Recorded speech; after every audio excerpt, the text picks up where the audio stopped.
ቪዲዮ እኔ ኢትዮጵያ ሲሄድ የማደርጋቸው 3 ነገሮች፣ አንደኛ እንቅልፍ በቃ እዚህ አላርም ጠብቄ አይደለም የምነሳው፣ እንቅልፍ እስኪ በቃኝ ድረስ እተኛለሁ። ሁለተኛ በቃ ይኸው ነፃነቴን እንዳጣው በርቃለሁ፣ እዞራለሁ። በቃ ኢትዮጵያ ውስጥ የትም ሄጄ እዞራለሁ። ጎንደር፣ ጎጃም፣ ባህር ዳር፣ ቀብር ዳር ሳይቀር እዞራለሁ። ሶስተኛ ሆዴ ጤጥ እስኪል በቃ እንደዚህ ጤጥ እስኪል ድረስ አያቸዋለሁ። ይሄ ሆዴ አሁን እንደዚህ ጤጥ ብዬ በቃ ጠግቤ እበላለሁ።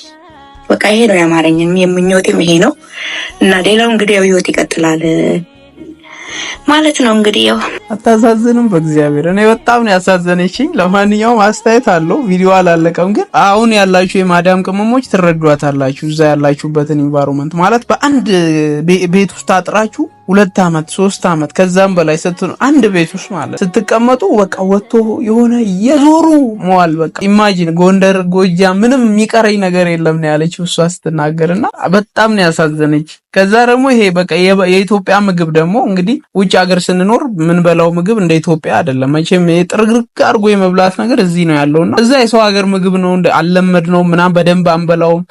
በማንኪያ በሹኪያ ነው እንደዚህ እንኳን መጠቅለል ይናፍቀናል። ያንንም ነገር አሰብኩት። ስለዚህ ኢትዮጵያ የምንኖር ሰዎች እባካችሁ አናማር። እንደዚህ ሰው ሀገሩ ነው እንደዚህ ሀገራቸው ደግሞ የተቀሚናፍቁ ብዙ እህቶች ወንድሞች አሉና ለማንኛውም እንጨርሰው ቪዲዮውን እስኪ።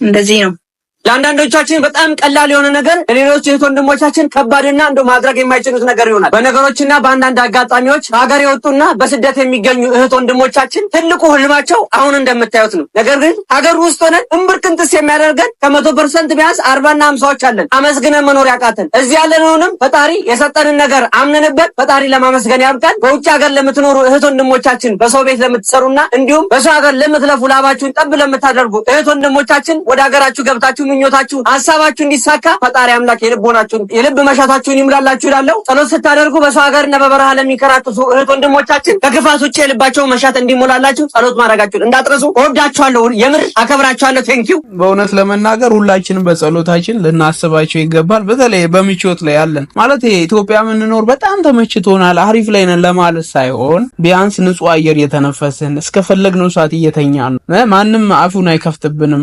ሌሊት እንደፈለገ አስነስቶ እስከ እኩለ ሌሊት አያሰራንም እና ያን ስታስቡ ማመስገን ጥሩ ነው። ይህንን የምታዩ የማዳም ቅመሞች ደግሞ ይህ ቪዲዮ ዛሬ የሰራሁት ቪዲዮ በተለይ እናንተን የሚመለከት ነውና ሁሉም የማዳም ቅመም ጋር እንዲደርስ በተቻላችሁ መጠን በየግሩፓችሁ ሼር አድርጉት። በየግሩፓችሁ ማለት በቃ ብዙ ግሩፕ እንዳላችሁ ስለማቅ ነው። የኢሞ ግሩፕ አለ፣ የቴሌግራም ግሩፕ አላችሁና ያ በየዋትስአፕ ላይም አለ።